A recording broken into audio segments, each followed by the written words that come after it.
Welcome to the latest episode of Platform. Today, I'm going to be speaking to Wake Schepman.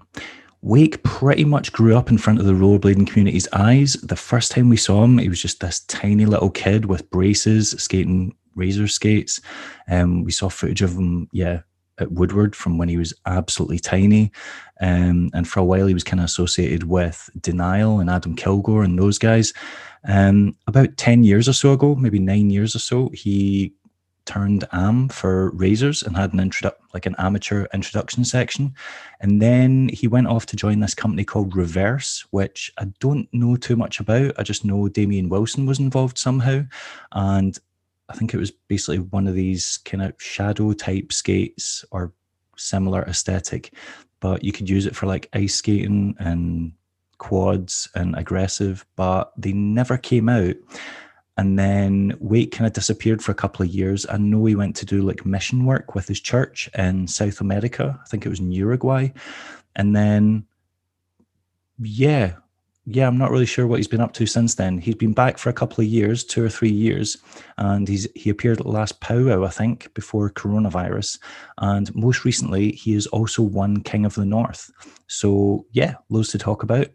Him and his partner are also expecting a child, so he's due to become a father, so big life change on the horizon. I also know he was a part of Nitro Circus for a while. He was there on I think it was the Australian tour, so want to talk to him about that and find out how he ended up getting on it and what it was like, basically skating in front of all those crowds and with those guys. He's also responsible for landing, I think it was the first 1620 on inline skates, and he landed a massive bio as well. I think it was like a bio 1260 or 14 something. I don't know. Once it goes past 720, I'm pretty much impossible with the numbers and can't keep up. But he's had a couple of big spinning tricks that have apparently been world's firsts. So just want to talk to him about that. Find out what he's doing with himself now, if he has any future blading plans, and just catch up because he's, been around blading for quite a while and done some interesting things. Before that though, cue the music.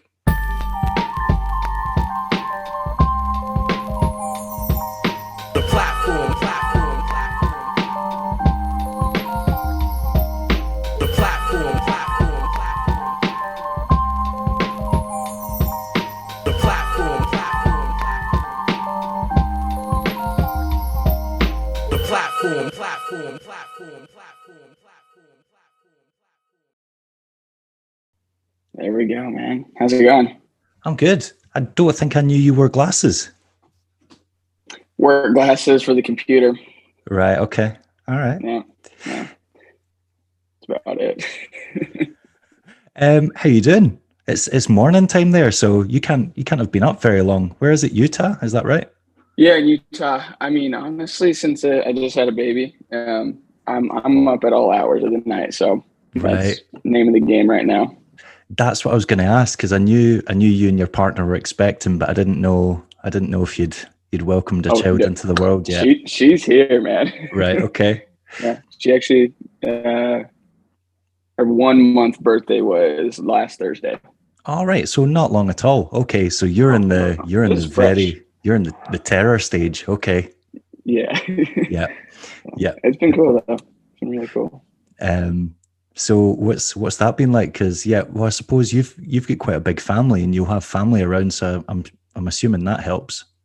All right. So actually, I grew up on the East Coast of the United States. So I have 2 younger brothers, and from my mom and dad, and then my dad and his new wife, I have another 2 younger sisters and a brother.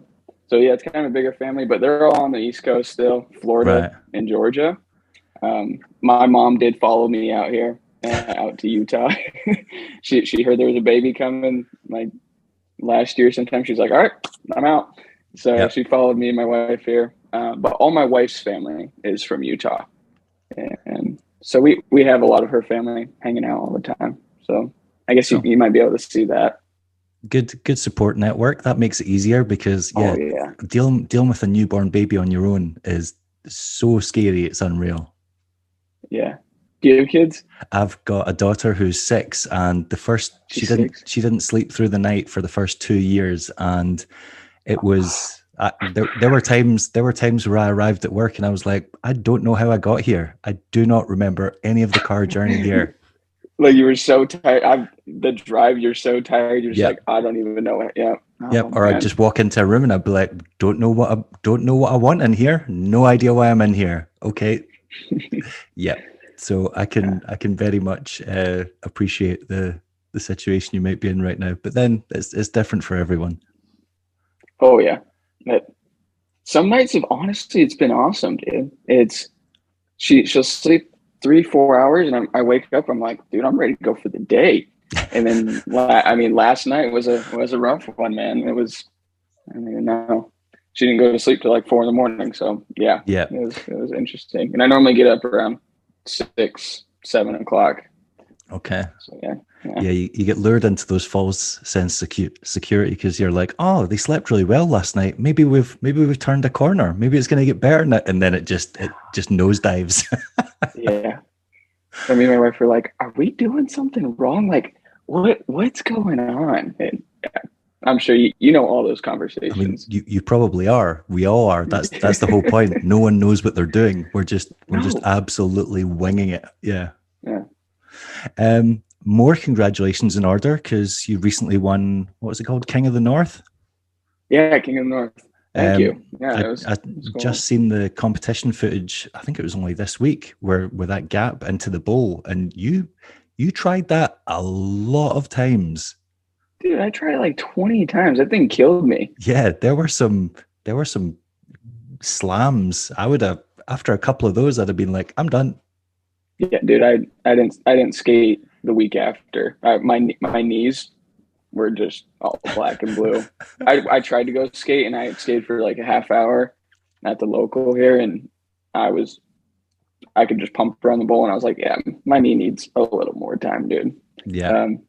But yeah, that trick was one of those tricks. Like I saw it when I was watching the intermediate contest, and one of the bladers jumped, because you could jump over and kind of do like a spine transfer into the bowl.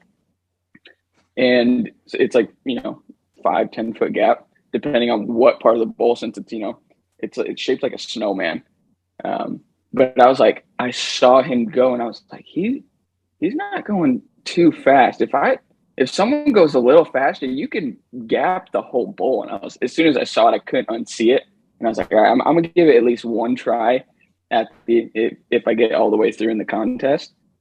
I made it all the way through. And then towards the last couple minutes of the contest, I started trying it. The contest ended before I even landed it.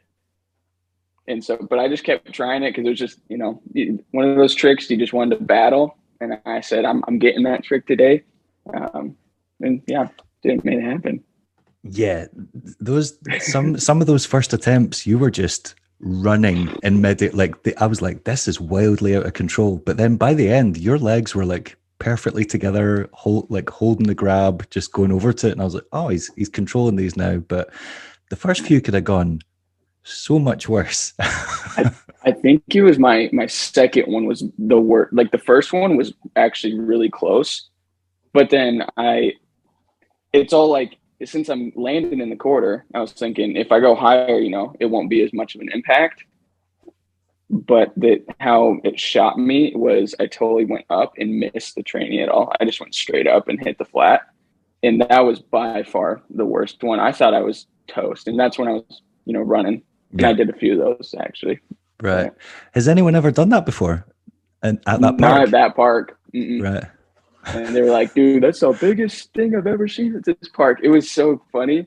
One of the locals from the park, I don't know if he skateboards or BMXs, but he came back because he worked at the front desk of the skate park. He came back after the contest and he's like, yo, I got to show you this clip. It was the funniest view of it. It was security footage from the skate park. All right. Okay. And it was super funny for me, but he's like, dude, that's the biggest gap at the skate park. And I was pretty pumped on that. Yeah. I mean, yeah, fair enough. I love doing big gaps. Plus, yeah, imagine from like security camera footage, it would give it even more perspective, and you could be like, "Wow, that's quite far." Yeah, no, it was wild.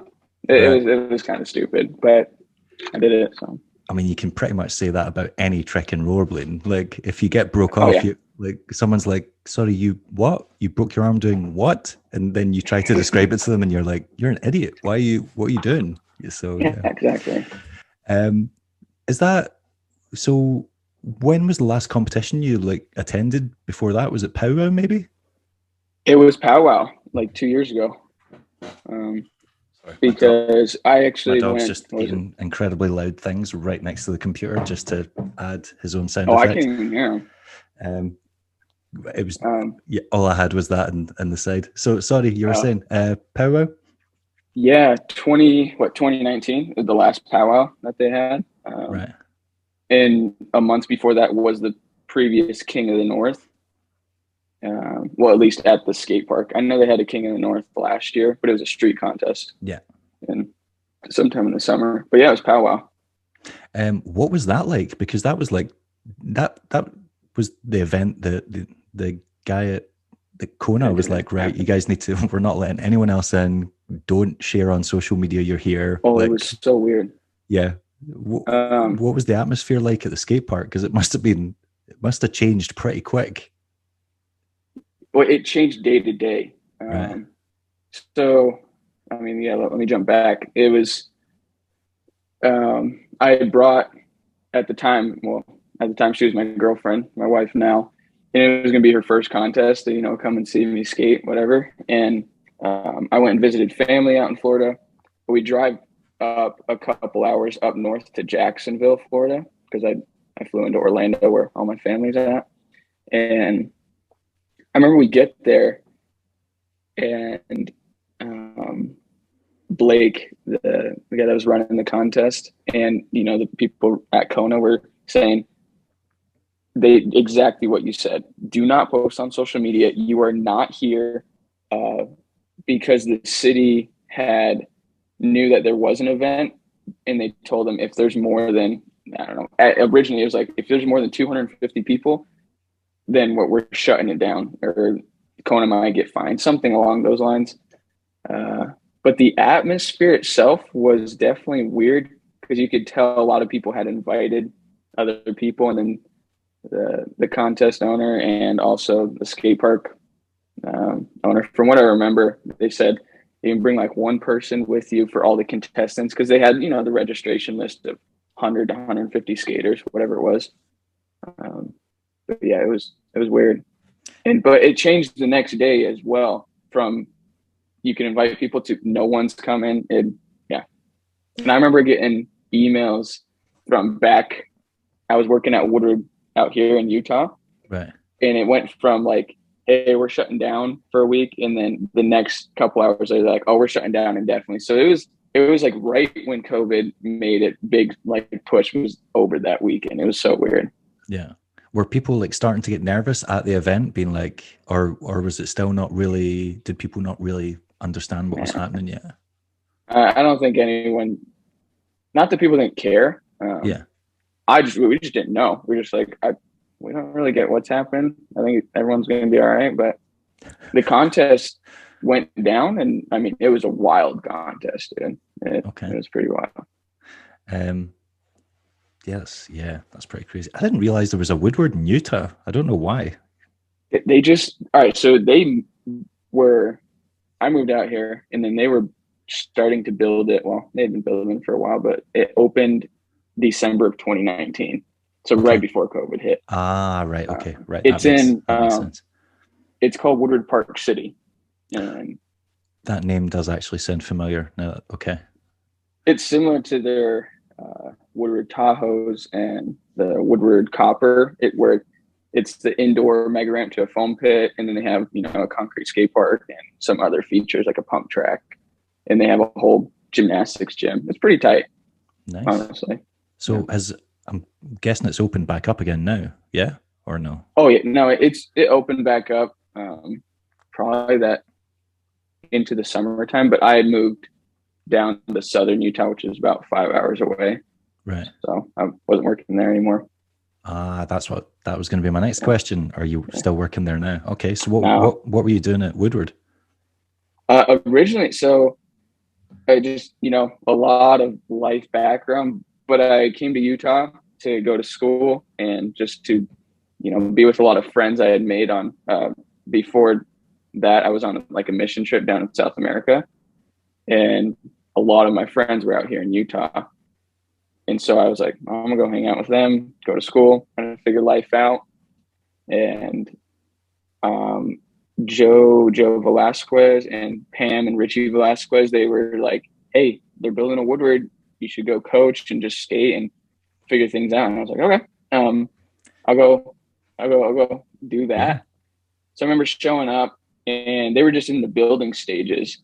And my dad grew up, working construction his whole life, and I would always go and help him on all the side projects that he was doing. I was like, I'll come help. I mean, just as not building the ramps themselves, but, as the gopher, go get the tools, go get the wood, go lift everything and clean everything up. And so I did that for 2 months and then started as a coach.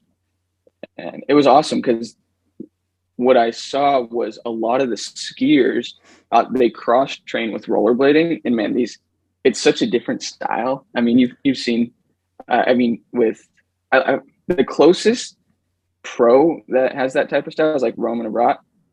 Yeah, it's quite interesting that you say that, because I've just been watching the Winter Olympics, and I was watching the like, I don't know what you'd call it. You see the 2160? Yeah, like the free ski vert, and they're just doing I think that's what it's called, free skiing vert, something like that. And yeah. I was watching it with my partner, and she's like looking at it and then looking at it, and she's like, this is so boring. She's like, all they do is go up in the air and spin. She's like, I can't tell any of these apart. And I was like, that is quite interesting, because that's what rollerblading used to get a hard time for. Like, oh, rollerbladers, they just throw themselves in the air and spin. Like, you can't tell the difference between them. And I'm like, but that's literally all like free skiing is, just going in the air and rotating. And I'm like, so, oh yeah. And skiing's huge, but yeah, so weird side note. Yeah. But no, it definitely seems transferable. I can understand why they would train on like mega ramps and stuff like that. Yeah, no, that setup of the mega ramp to the foam pit. I mean, you can get triples, flips, and all sorts of different quirks and anything like that. It was cool. It was a lot of fun. Made a lot of good relationships there, and it was fun to see a lot of people just from skating. Just being in the environment. A lot of them bought rollerblades, and and it was a lot of fun to kind of build a group that they would rent the rollerblades, and then they loved it so much that they just developed, obviously a new love for the sport. Yeah, it's cool. So, is there any are there any of the big free skiers or like Olympic free skiers, or do any of them go to Woodward to rollerblade, or is it, or like, are there any like notable professional skiers that go there on the off season to train that you know about? I couldn't name any. I don't follow skiing that heavily, so you could tell me the names. I wouldn't know who they are, but yeah. Yeah. I'm trying to think. There's a few rollerbladers that are skiers that could name some people that were there. Don't remember, their names. It was cool that some teams, like I remember a team from Chile, Australia, like a whole ski team, and obviously they have the U.S. team that was always training there for the juniors and the actual U.S. team. It was really interesting. You'd see all crazy amounts of talent. Nice. Have you ever been? Have they ever tried to be like? Have they seen you on the ramp or on the mega ramp and been like, "We need to get a pair of skis on your feet. We need to get you." That was always the conversation. And funny enough, I had never skied in my life. I grew up snowboarding, right, and on the East Coast. And I mean, the difference between the mountains on the East Coast to the West Coast is night and day. And just because of how big they are, and just the level is different. But I always snowboarded. But one of my buddies who was a rollerblader, Mitch Zizlewski, he got some skis on my feet, and I went out skiing for I've only skied like 2 or 3 times, but it was awesome. It's very similar, but so different. It is. It's weird. Yeah. There's certain things that are so much easier on skis, but then other like stopping just feels like doing a cess slide, but like a much safer cess slide, like a forgiving cess slide that you can just lean into it as much as you want and not worry about the bite point.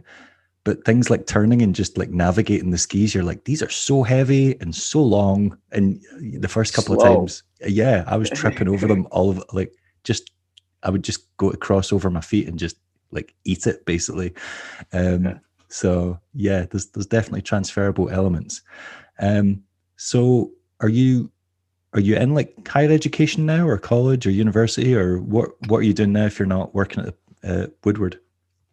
So what I did is I came out to Utah and I went to what's called LDS Business College because I had started freelance marketing in, a small agency of sorts where I would, you know, run a lot of paid social media ads for Facebook, Instagram, and, Google ads. I started that when I got home from South America because I had this marketing bug from helping, different things in rollerblading with, promotional things, sponsorships, my personal brand as well.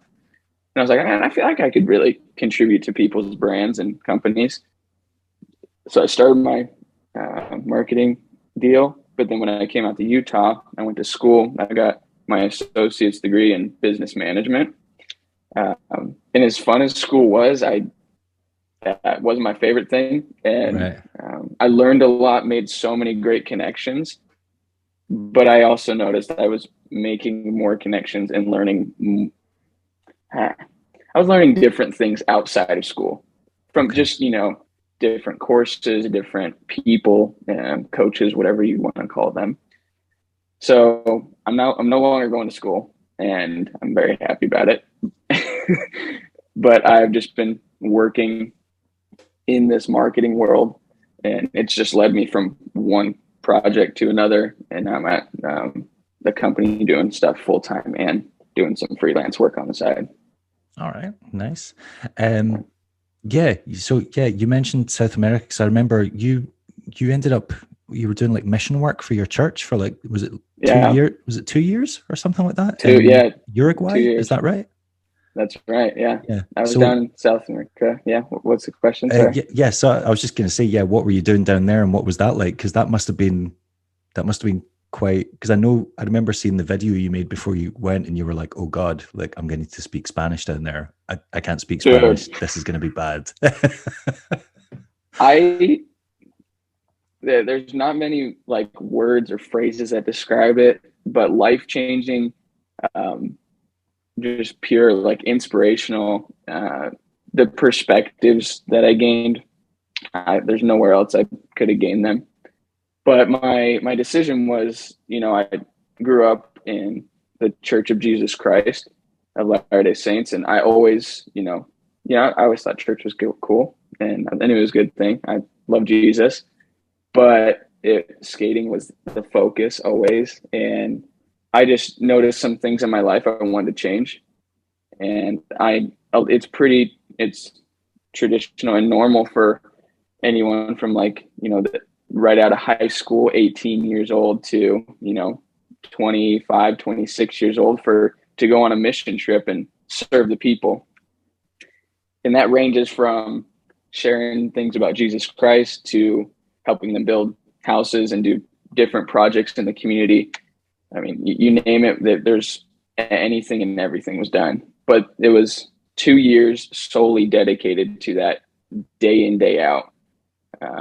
Waking up at 6 o'clock every morning, doing a morning routine, studying the scriptures, going out, walking the streets, and sharing the best message in the world, in my opinion, about Jesus Christ. It was so fun, very hard, by far one of the hardest things I've ever done. Yeah, And that's what I was going to say. That sounds quite. So you were basically just intense. spending all the time on the street, essentially Mm-hmm. canvassing for a religion. That sounds quite like draining. Dude, it was intense. And you always have, your homie with you. And so you always go out in twos, just like at safety. Cause I mean, anything and everything. I mean, South America is kind of a crazy spot. Uruguay was very safe for the most part. Some things would happen here and there. One of our houses did get robbed. So they like stole pretty much like half of everything I owned, which was sad. But things like that did happen. So you're always out with your homie, which is cool. You had, a buddy that you could talk to throughout the day and help you, share messages. But like you're saying with Spanish, I failed Spanish in high school, and I was, not ever worried about it. So when I got this mission call to go to South America, I was like, cool. I guess I'm just going to learn it. And so many different instances where I botched all these words. People were laughing in my face, and it was funny, but then over time, I was able to, become fluent and pretty much say and talk about anything that I wanted to. It was awesome. The transition was unreal, and definitely wasn't just by my hand. It was by the grace of God and mercy that I was able to learn this language and like develop the skills and be able to communicate with people. I was going to say, were you in like a kind of city setting, or was it quite rural? Were like the local people speaking English, or was it mainly like they were like, no, if you don't speak our language, we can't talk? Yeah. So it was always changing. I was in what you could say 5 different cities. So every, 3 to 6 months, you normally, go through changes with different other missionaries in wherever you're located, and, different cities.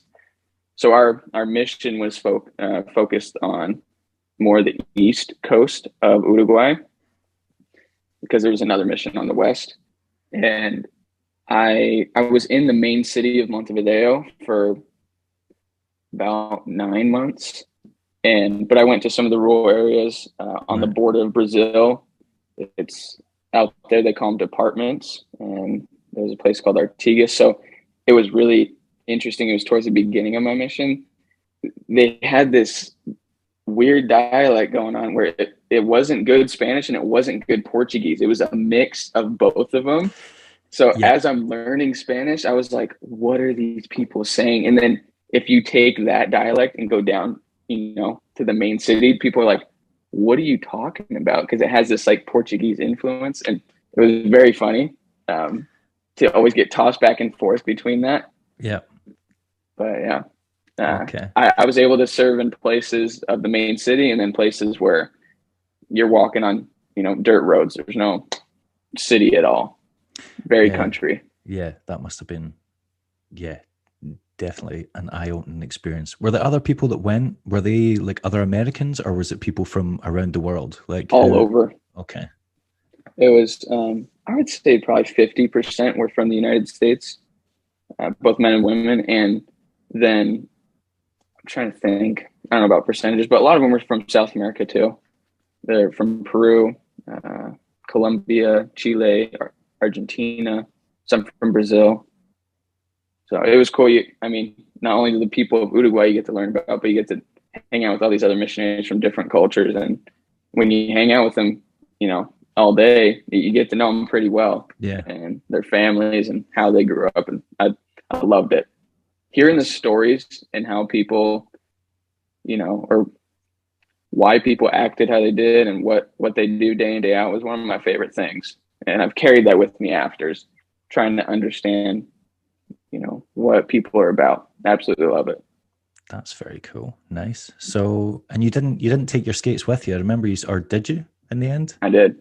You did? I did. Did you have much like free time? Like when you weren't doing work for the church? No. I didn't have a lot of free time. Once a week we'd have they call it like a preparation day. You go out, it'd be like meal prepping for the week and, planning out, cleaning the house, doing different things.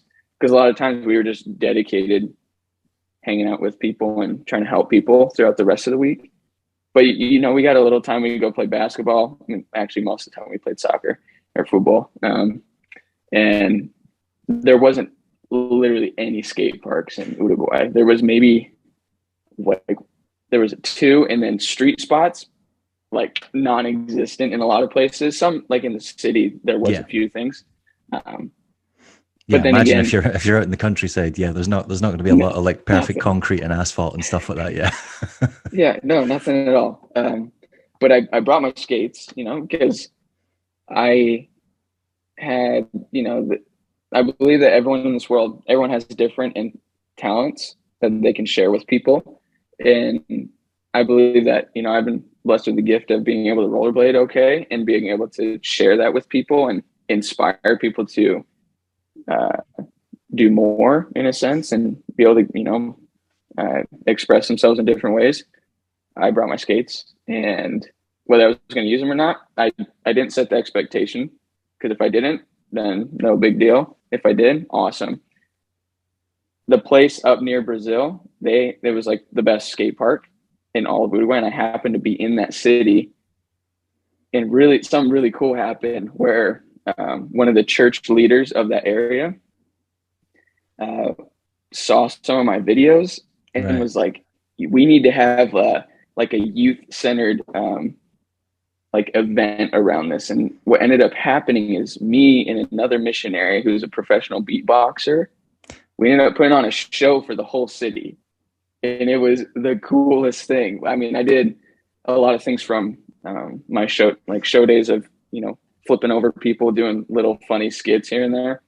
And we performed the show, and it was really cool just to show people, because a lot of times people, they'll see a missionary from the church and they're, the white shirt and tie, and they just think those guys do not have a life. They must be the weirdest people on earth. But everyone's got their story. Everyone's got, different things. And it was fun to show people that. Yeah. Yeah. I'm not a religious person. And like you said, like if someone just approached you and said, "I want to talk to you about God," I'd be like, "Oh, not today." Yeah. But if like you went to a skate park and this guy just put on like an incredible show, and then just went, as a side note, here's just like a little story I want to tell you, you'd be like, "Whoa, that guy's like insanely good at." So that would come as like a more appetizing package, as opposed to just a stranger coming up to you in the street and going, "Let me talk to you about something." You go, "Nah, not so much."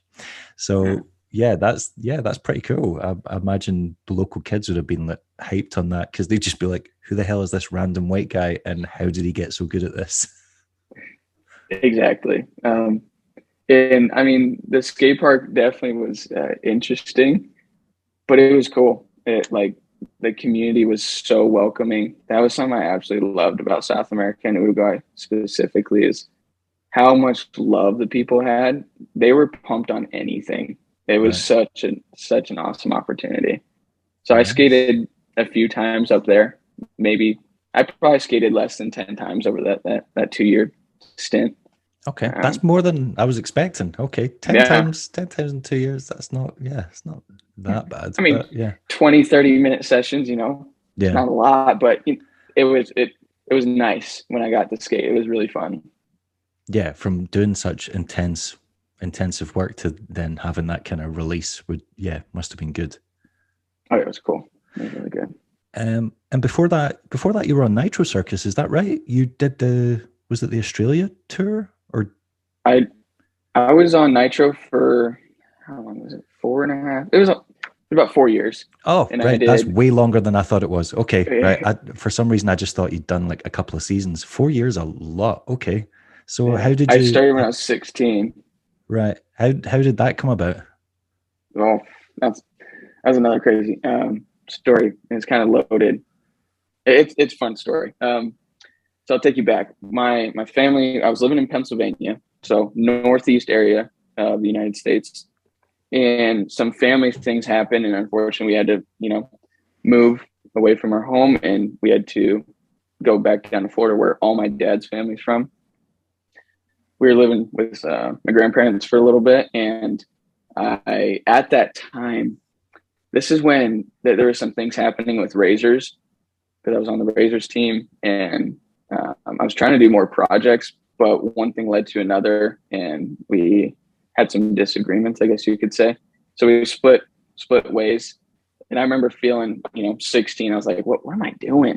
I just lost my, I quit my main skate sponsor. I'm not really sure what direction I'm going to go. And I kid you not, it was within a couple days of quitting Razors that Nitro Circus had called, and it was one of the athlete managers.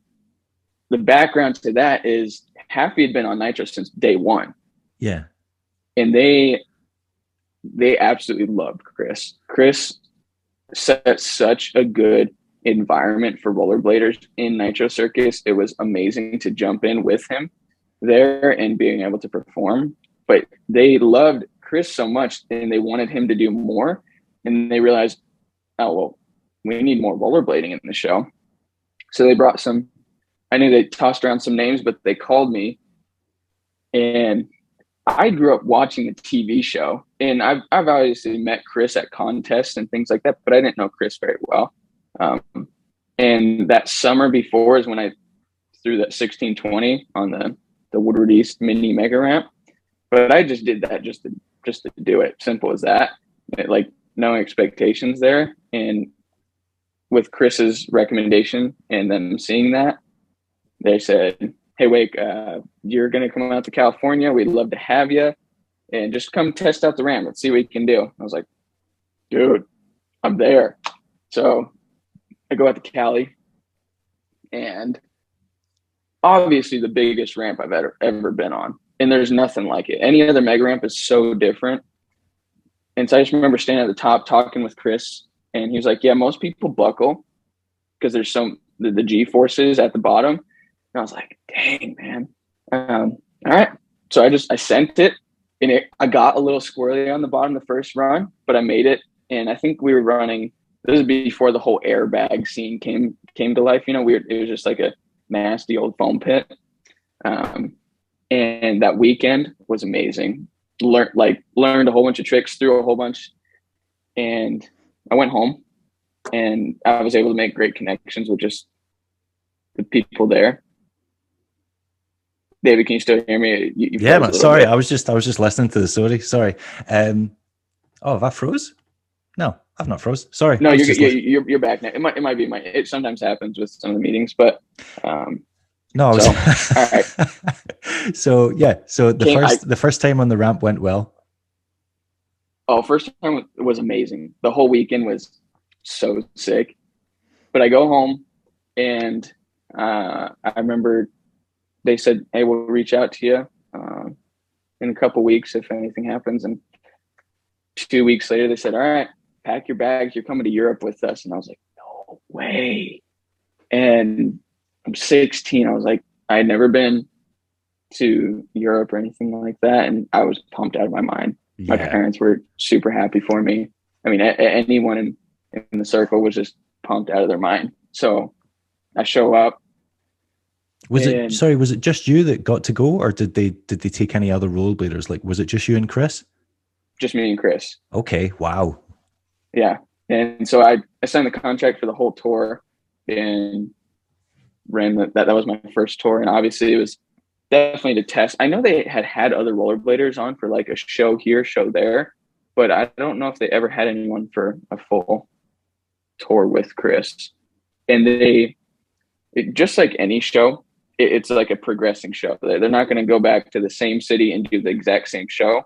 So if it was a second or third time, that's when I would come out and, you know, there's 2 rollerbladers now. We can do double the fun. And they had all these different elements, not just, I wasn't just a new person there, you know, there was a lot of other athletes and different crazy contraptions that they push down the ramp and whatnot.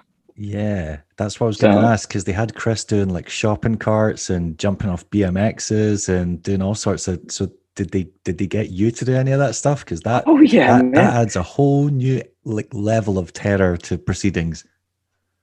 It was terrible. Like, so that's exactly what happened. They're like, okay, since you know you're here, yeah, obviously you're going to do your jumps with your double flips, 1620, all that jazz. I probably did between 5 to 10 jumps, which is a lot on that ramp. I mean, just the stairs alone, it feels like there's over 100 stairs to get to the top of the ramp, and we would be booking it. You land and then you book it back up to the top of the ramp.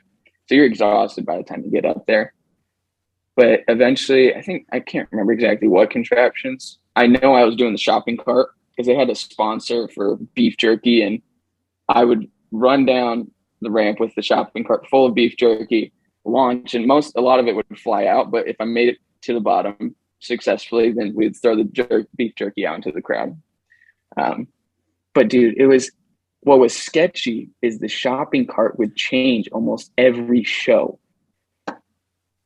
And yeah, that's my main concern. Like, what if, like, you know, going down it on skates, if you're competent, it can start to feel safer because, I don't know, you know what you're doing. But a shopping cart is such an unknown, unpredictable entity. Like, what's stopping it? Just, I don't know, a wheel catching, or you just face planting into like the transition at the bottom, or like, did anything like that ever happen with any of those things with like any other rider? Because it just seems, the only 2 times I ever didn't make it over into the landing was because of the shopping cart. So what happens is, obviously you need a certain amount of speed, just like any gap you're doing.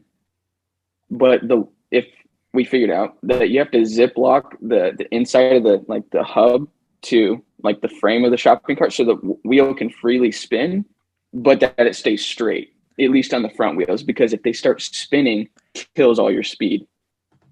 That's what happened to me. And I literally I launched, and I saw I was not going to make it. So I did I pushed over, I think, well, I don't even know what you call it, like a Kong. Like I pushed over the shopping cart on the back side of the landing, because you have the lander. They had this airbag just in case if people did hit it.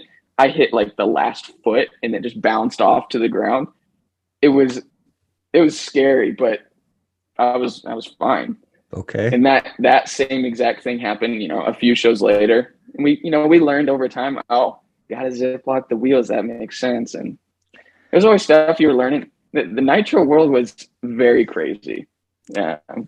I always I always thought they had like a specialist shopping cart or something set up, like, I don't know, bearings or something, or like, you know, good polyurethane wheels or something. Like, I didn't realize it was like, oh no, it's a literal shopping cart. I thought they modified it somehow.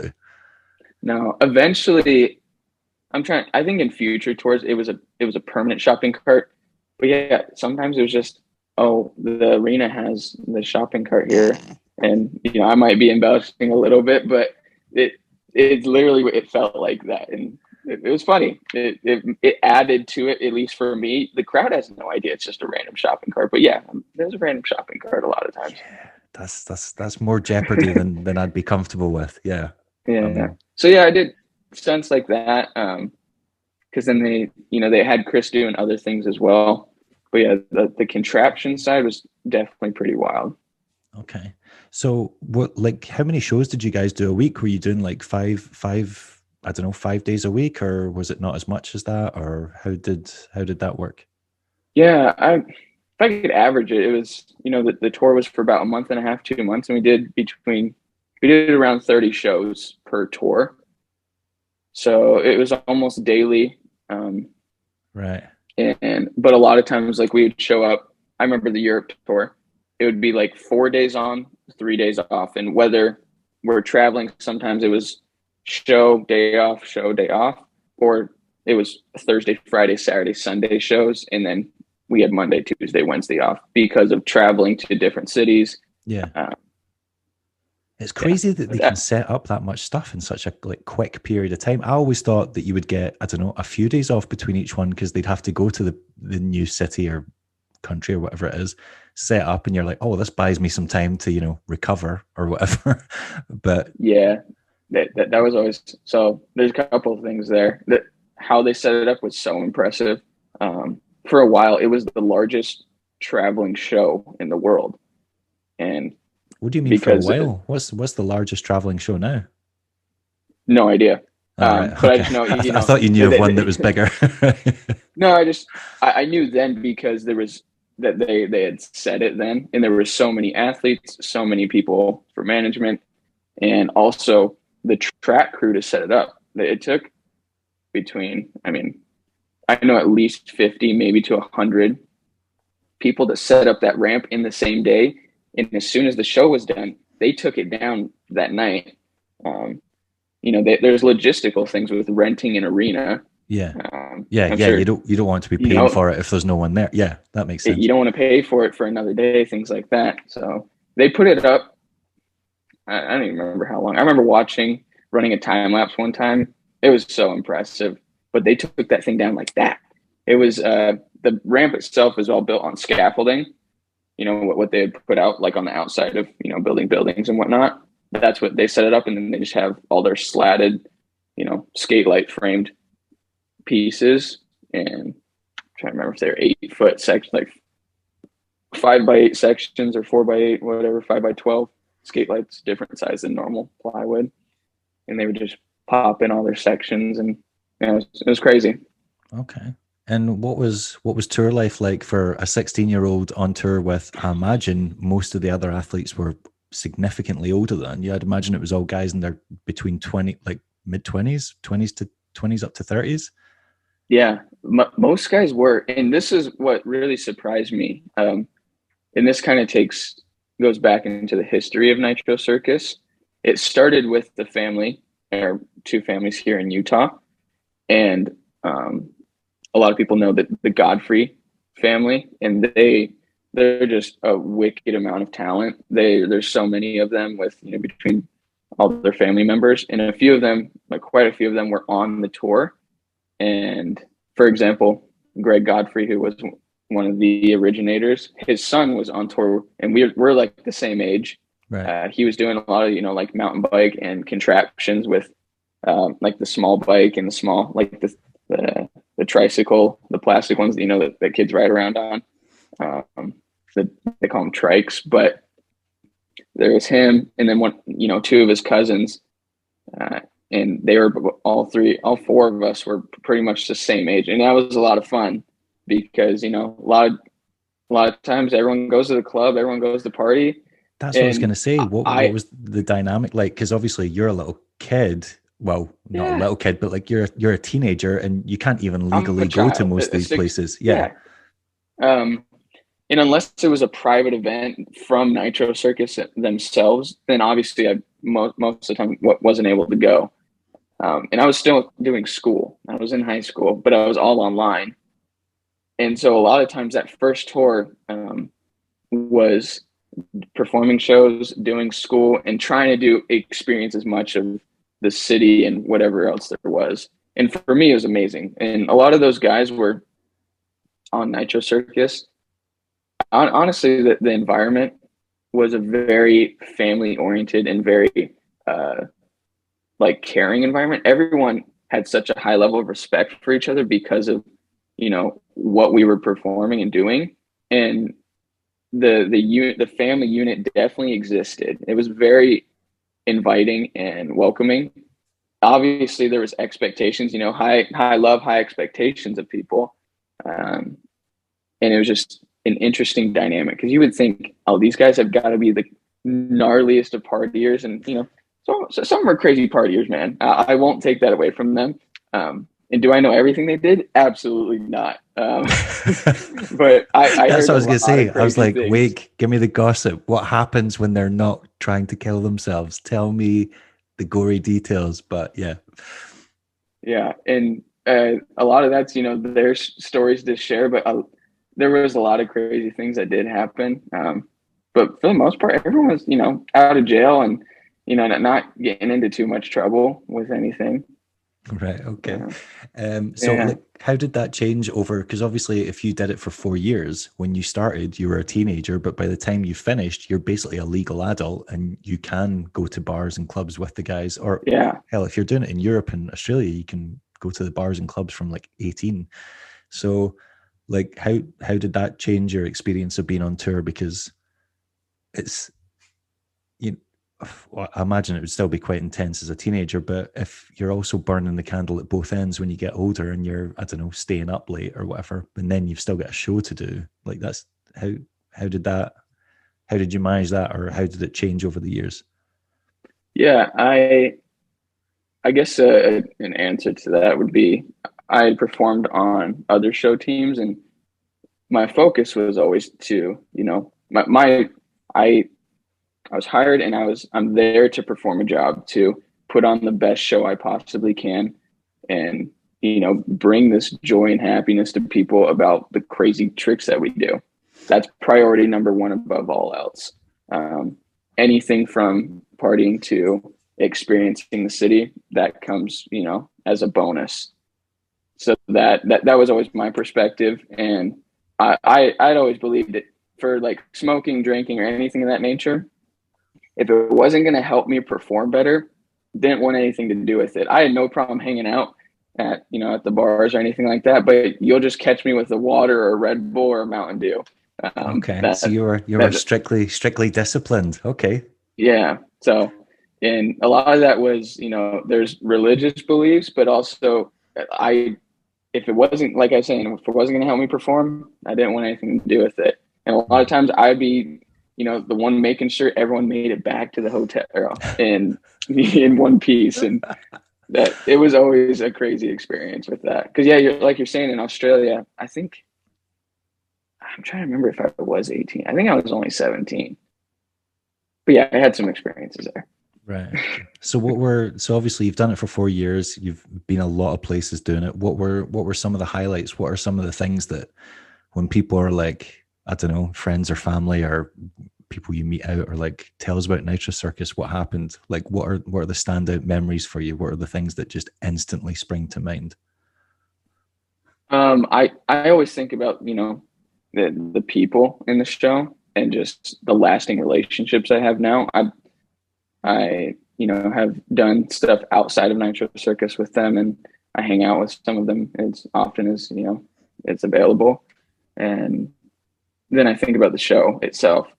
There's no other show that I've ever been a part of and been to, even as a viewer, that creates that type of environment. It was absolutely insane that being able to do a trick and then have 30,000 people screaming at you.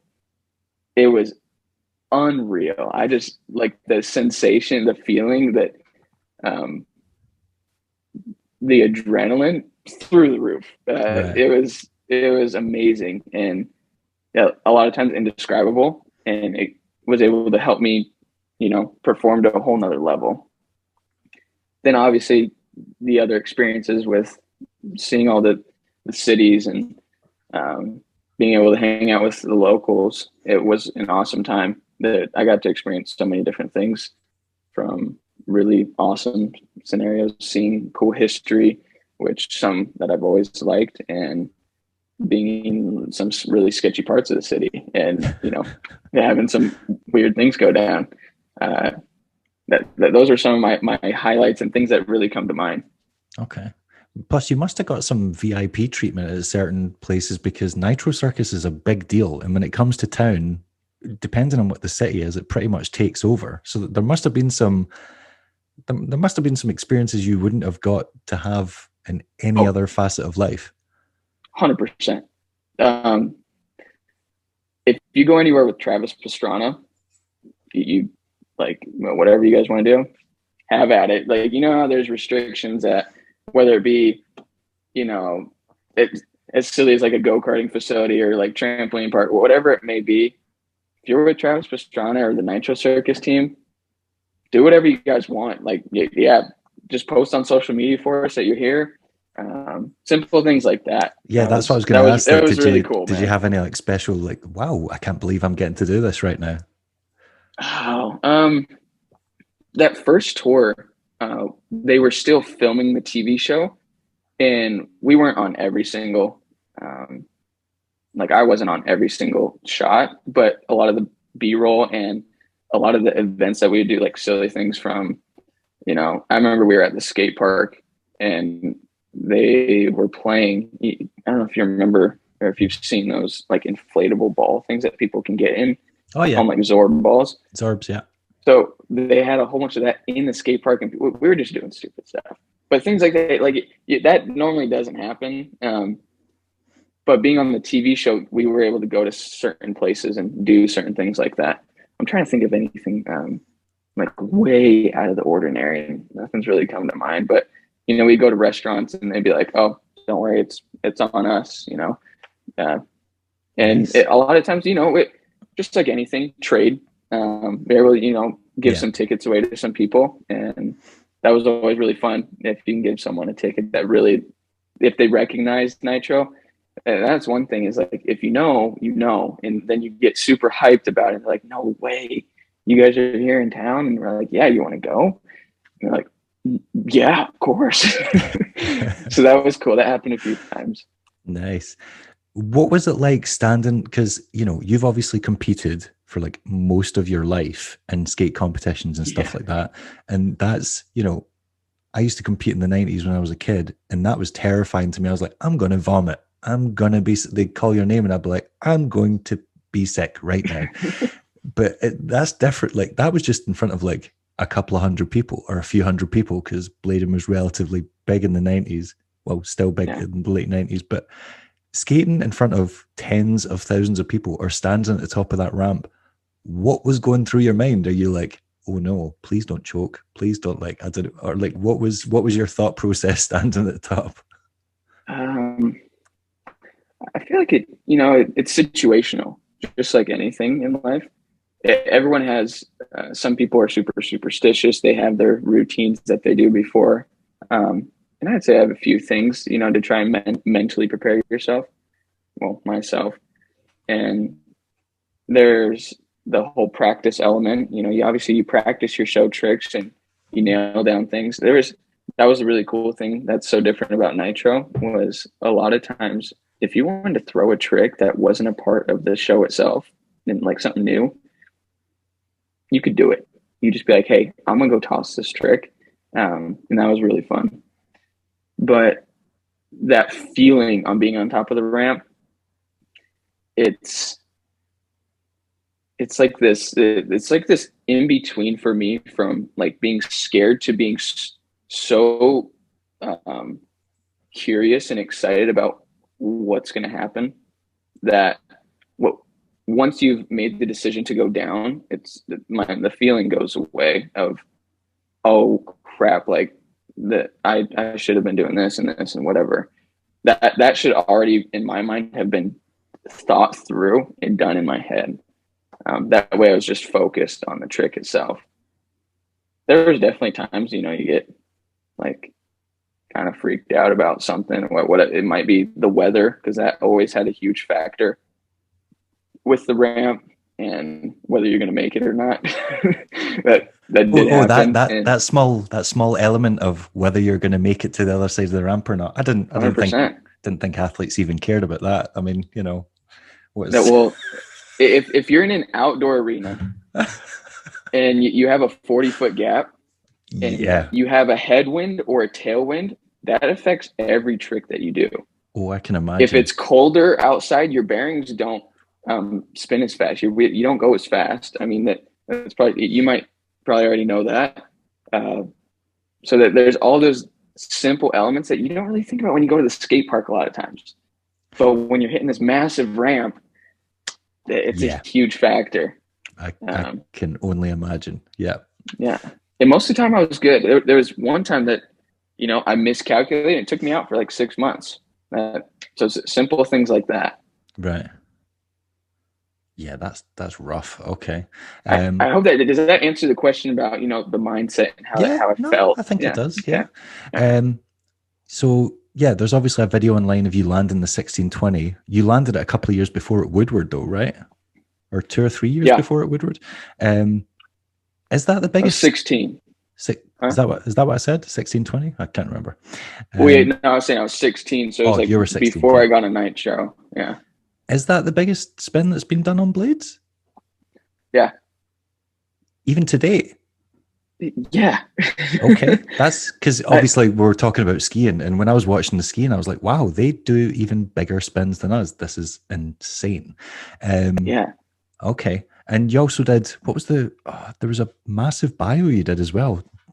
Bio 12, you would know. I would not know. It'd be like a bio 1260. Bio 1260, yeah. Yeah. Different attempts. Sometimes it was more front flip. Sometimes it was more bio, just, however the toss went, Okay, I would not. Yeah. Even if seeing it, I'm like, I'm not even going to try and count that. Like, your body just turns sideways and just starts, violently spinning. Yeah. So it's impossible. Yeah, it depends if I can get the grab in too. Like I was always trying to get the grabs in, and so but if you're trying to reach for the grab, sometimes it throws you more sideways than more flip, things like that. Okay. I would think most people are just trying to get round and survive, but okay, if you want to go for the grab, be my guest. Got to. Did But you yeah, ever? Oh, sorry, what were you gonna say? No, I'm pretty. I can't remember his name. It's this young rollerblader in Brazil. I saw he did Daniel. Daniel Senna. Oh, Sanilo, maybe. I think that might be his name. I don't know his last name. Yeah, Incredible he skating. loves to I love spin. watching that skate. Yeah, the kid can spin. And but I saw he did like a fly out from a quarter pipe onto the deck of a ramp. He did like a 1620. I was like, sick, man. Someone else is doing it. And I hope we get to the 2160. That would be insane into the 2000s. That would be crazy. That definitely would be. Yeah, I've always kind of wondered at him because you see, again, he's someone like you that started very, very young and obviously showed promise at a young age. And you just kind of think, God, is he going to not have the opportunities because he's out in Brazil and he doesn't, and things like that? Just, it's harder for them to get, like, you've obviously had the chance to go to Woodward and the chance to compete at these events and, get recognized. And his only recognition is essentially, on social media. But unless someone comes through the city or whatever and picks him up, is he just going to be this like talent that gets, I don't know, unfulfilled or something, or not capitalized on? I don't really, it's an interesting That's a good point. I think that's a really, that could be related to any and everything in life with, there's so many talented people in all aspects, have so many different,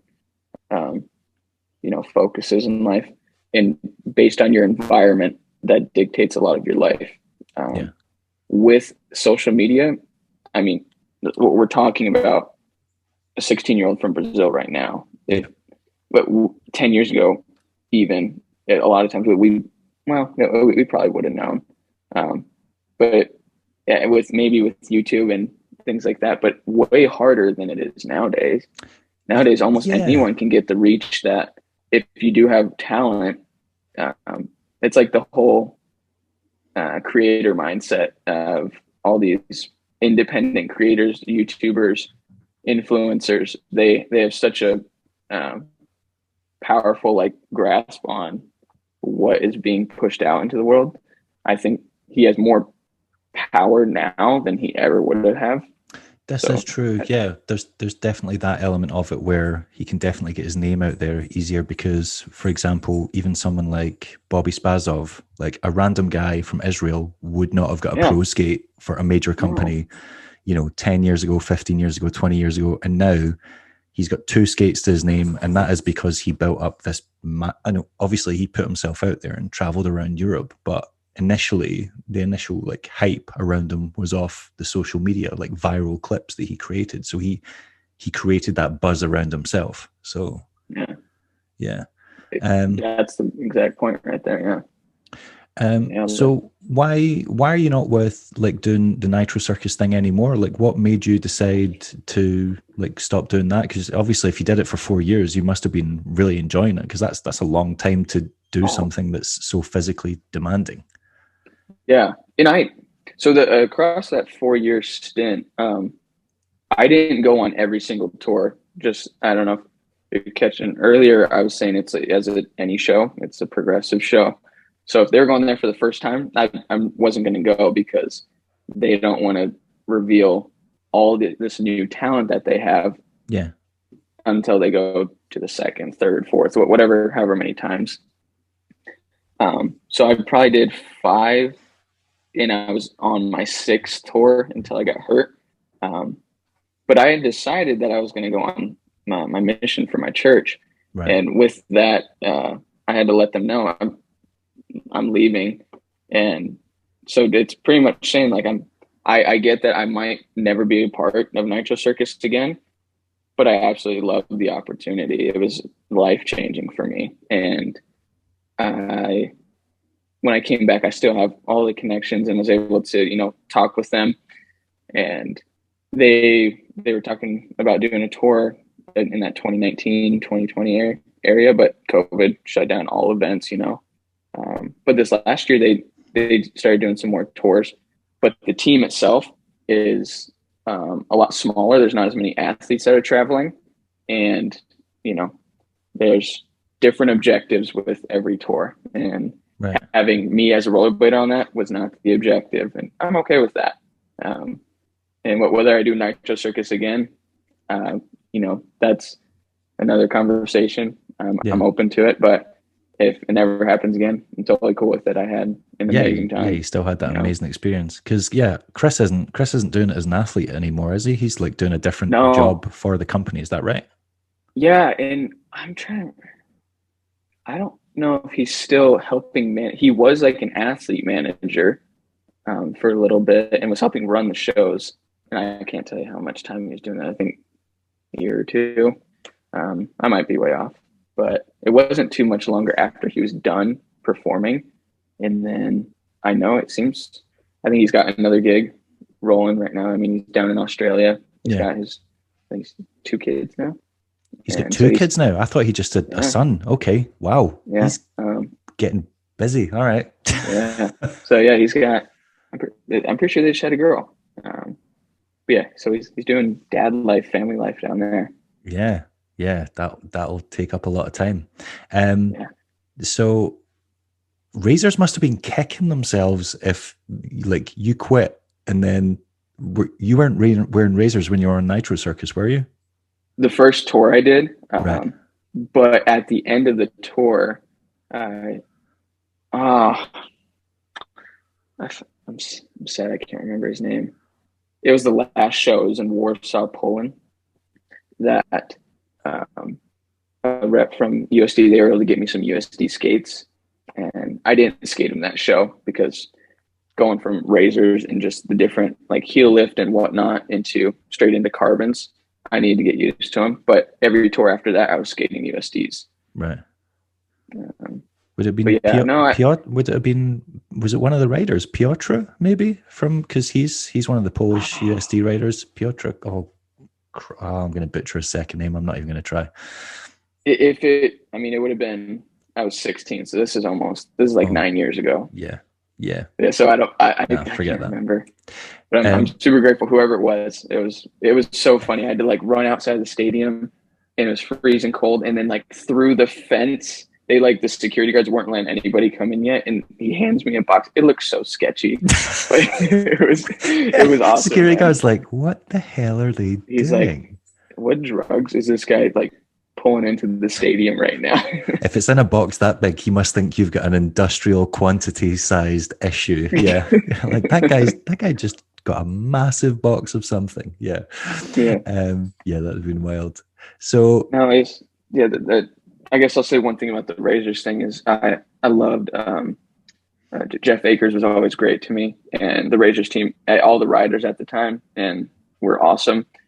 Me and Andy just had some disagreements and said in a roundabout way that I should use my talents elsewhere, maybe not in rollerblading. Pretty much told me to quit rollerblading. And I said, yeah, no, that's not happening. That seems to be quite a common. So yeah, I'm assuming you've never watched any of these episodes, but we've had a lot of former Razors riders I've watched a few. Yeah. Okay. And yeah, I'm kind of surprised by the amount of times Andy will like bump someone up and then give them a reality check. So like he'll make someone pro and then be like, you're never getting a pro skate, or you're not pro skate material. And you're like, then why did you make them pro? You're sending a really mixed message. Yeah. And I think to his point in our conversation and things like that, he obviously has an outlook for the business itself. And I hope he had my best interest, but obviously he's, he was, the Razors team owner, but I did not need to respect his decision on anything or what he was saying. So for me, I said, yeah, you can continue doing what you're doing. I'm going to keep pursuing this dream that I've had since I was 5. So thanks. You were proved right, because if someone from Nitro Circus can see your talent and be like, we need this kid, we need to take this kid around the world, then they obviously see something. And let's be honest, they've got a better view of extreme sports than just the rollerblading industry, because the rollerblading industry is Yeah. pretty small in comparison to like action sports as a whole. So yeah. You were also on another brand for a while for like what felt like Oh, no time at all. reverse. Reverse. Oh yeah. Yeah. What happened with that? Man. That's such a sad story. Because So it was right. I was Damien Wilson sorry. was involved, or he was another rider or something. Was that right? I You don't. know what? Damian Wilson was involved at the beginning. I don't know if I know because Damian Wilson was riding Shadows for a while, but Yeah. then the skate was the objective of reverse was to it was cool tech for it's very similar to a shadow looking boot. They used the technology from a snowboard company called Flow or similar to Flow to build like this binding, to snowboard binding, and then instead of the bolts being bottom mounted for your frames, they're top mounted, so you can easily interchange, a quad frame, ice skating frame, aggressive frame. Yeah, I remember that because And they the had like all these. Yeah, it had all these different functions. Which yeah. yeah, and so the purpose was I don't know what it's like in UK, but there or in Europe, but there's all these roller rinks across the US and ice skating rinks. Um, Yeah, and yeah, we've it's got kind of we've got quite a big like quad scene okay. here, and yeah, Okay.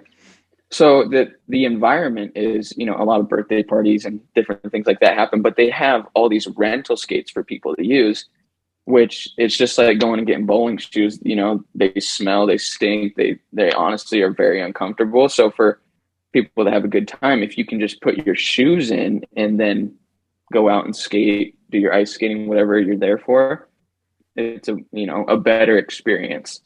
That was the objective. And then their first skate the only skate that I ever skated was not, it didn't have any backside groove. It was not made for aggressive at all. But I was helping them develop their second iteration that did have a backside groove and was, way more durable. But how it all happened, because I loved skating my USD. They're still the best skates I've ever skated. And that's why I'm back on USD now. But reverse owner reached out to me, and I think it was at Blading Cup, and he was just asking for my help. And at first I was like, I have a great thing going. I'm about to go on a mission, in a little, 6 months to a year, and I'm going to be gone. So I don't know how much of value I'll be to your brand. And he's like, no, like, let's just do this. And he totally sold me on the opportunity. I just said my connection's unstable. Are you catching no, everything? I can hear you. Okay, cool. So sold me on the opportunity, and I got burnt. I didn't make any money off of it, and I didn't, the goal that was set in mind was not reached at all, unfortunately.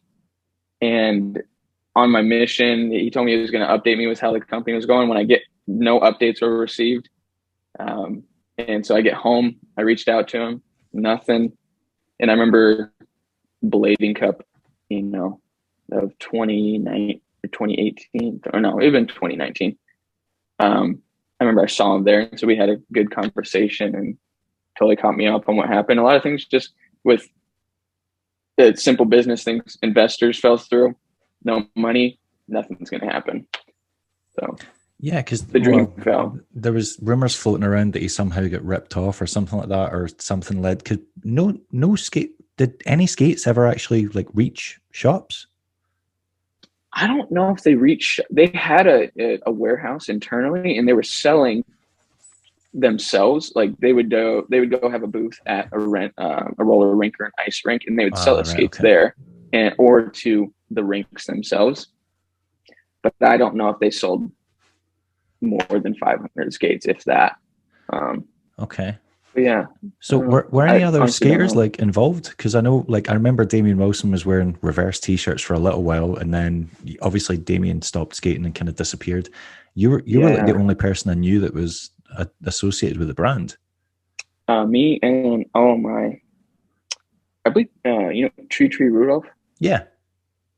I believe he was skating him for a little bit of time, and then I don't know what happened there, but there wasn't many of us that were pushing to ride those skates. And honestly, the skates themselves, what's the nicest way I could say this? They're functional. That's so, yeah. Okay. It was hard. It was hard it made skating and doing, like, mainly for grinds, it made it really hard. Yeah. But I still skated them, and yeah, it was crazy.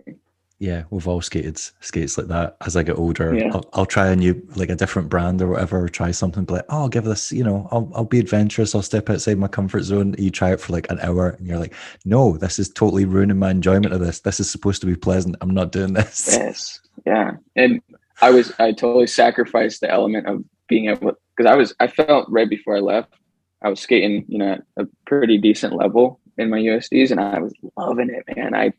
Every time I skated, I was learning new things and really progressing a lot. And then with that, I didn't digress, but it was harder to progress in those skates themselves. Okay. So, like, you've obviously had like your world first things. Did any of those ever get like registered with Guinness Book of Records or anything like that? Did you ever like try to go down that route, or were you just happy enough to have landed it and be like, no, that's mine. I'm claiming that. I know. I want to say that for the 1620, there was like, I don't know if it was Nitro. I remember seeing emails for it or something along those lines, but nothing. I don't have a plaque for the world's largest spin. So, I mean, it's on YouTube, and I was the first person to do it. But exactly, the evidence is there. That's all you need. Yeah. Do you have any other like goals or anything like that you want to achieve in blading? Like, obviously there was those 2 tricks that you've done, well, amongst countless others, and like winning comps and stuff like that. But is there anything else? Like, do you have a checklist that you wanna like cross off? Oh man, there's so many tricks. I've tried. Not even just tricks. I mean, like tricks and other stuff. Yeah, there's tricks. There's the competition objectives and things like that. But this is honestly, this has been a question I've had for myself a lot, and I feel it's always evolving. I mean, there's a video of me when I was like, I don't know, 8 or 9 years old, and I was like, I want to be the best skater in the world. And obviously that's a dream for everybody, but that term is relative to the skater. And there's first off, there's no such thing, because everyone's definition of what the best skater is completely different. Yeah.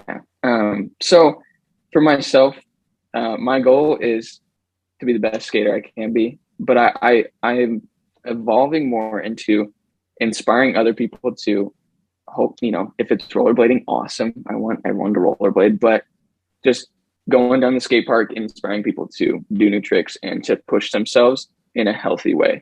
And whether that's at a competition, like at King of the North, when I absolutely just tossed myself, my mindset there was, I want, the event was awesome. And the skating was next level. I love skating with everybody there. And I was like, I'm just going to, put on a show, do the best things I can, but more than anything, just put on a show. And a lot of that is things I learned from Nitro Circus and other show teams I was with. But yeah, I feel the objective is always evolving. And I love, on the competition side, I love to compete. That there's just something about it, just pushes me to do tricks that I would never do in a normal session. And so that factor, I'm always love to be able to be there and do crazy tricks with people. Yeah. Okay. Right. I've got one last question, and then I'll let you go, because I've taken up over an hour of your time. I feel like I feel like I'll know a couple of these, but who would you like describe as your biggest blading influences? Like, even, I don't know, from being a kid, because I kind of feel like the blading communities watched you grow up, because we've seen you from being like this tiny little kid skating, your skate park in your back garden, to being at Woodward with like braces and stuff, to then obviously being a fully grown adult now, like traveling, the world with Nitro Circus. So like when you started, or in your most informative years as a like young skater, who were you like, oh God, like if I can be as good as them, or like I want to be able to do the stuff they can do? There's a lot, but I would say Cameron Card was always a huge influence, and I was able to build a really personal relationship with him, almost as if an older brother for for a while. And then he's still such an awesome influence for me. Chris Haffey obviously is, a huge one for me. Brian Aragon was always awesome, and I thought being on the Aragon would make Racers the team, list. Yeah, yeah, I thought he'd be up Brian, there. yeah, and I was able to, with when I was on Razor's team filming for the video, being with him and seeing how he, trained and went out and skated, it was inspiring. There's a lot of people. I mean, someone I grew up with skating a lot is Kevin LeBron. He was, always awesome to be with and skate with. But some of those skaters, Jeff Stockwell was always. I miss his skating, man. I really do. I'm surprised by that. Jeff Stockwell's at left field. I didn't see him as one of your big influences. Jeff is still killing it. Have you seen oh God, what's it called? Sunday Brunch, the Sunday Brunch videos. He's still he goes out every Sunday and they all just skate concrete parks in California, and he is still killing it. Yeah. I just haven't been with him and skating with him in a while. Okay. And I never had, a great relationship with Jeff. I was so the age gap and just, it was only a contest, but man, just his style of skating, his lines, that's one of my favorite things and that's something I pulled from, a lot of from BMXers is how you look at a skate park and the way that your perspective is. Jeff's skating was always very different from a lot of people. And yeah, I didn't try and copy that, but he was definitely a huge inspiration. Yeah, he had this it seemed to not matter whether it was street or park. He seemed to skate street like it was a transitioned park. Like you were like, how is he just gorgeous, moving so fluidly between everything? Yeah. I love that about Jeff skating as well. Okay. Any others that people might be surprised by? I knew Aragon was going to be one that I don't know. Just it seemed like everyone around that era that skated Razors had Aragon like right up there. Yeah, I mean, growing up near Philly, there was always, I had Chris Majette and Adam Kilgore, and they were huge influences on my life, and everyone a part of the the Denial team. Then there was a lot of good skaters. And you had, Murda, you had, the Kelso brothers, you had Chris Cheshire, John Bellino now, I skated with John. And you were going to say John. You can say I was going to say John. Yeah. But John and Montre as well, huge influences on the skating. Yeah. Yeah, because there's so many people that have influenced me in a great way, and I know hopefully don't feel bad for leaving out, but those come to mind initially. Oh, that makes sense. I've taken up enough of your time this morning. I'll let you get on with the rest of your day and get back to your daddy duties. Yeah, I'm sure that'll be a steep learning curve, but I'm sure you'll be all right. Thank you very much for taking the time to do this today. And yeah, it's been so many interesting stories. I'm really glad we did this. Yeah, no, I appreciate the opportunity, and it was fun. Let's do it again sometime. Awesome. Right. Well, thanks a lot. And yeah, cheers. All right. See you, David. Bye.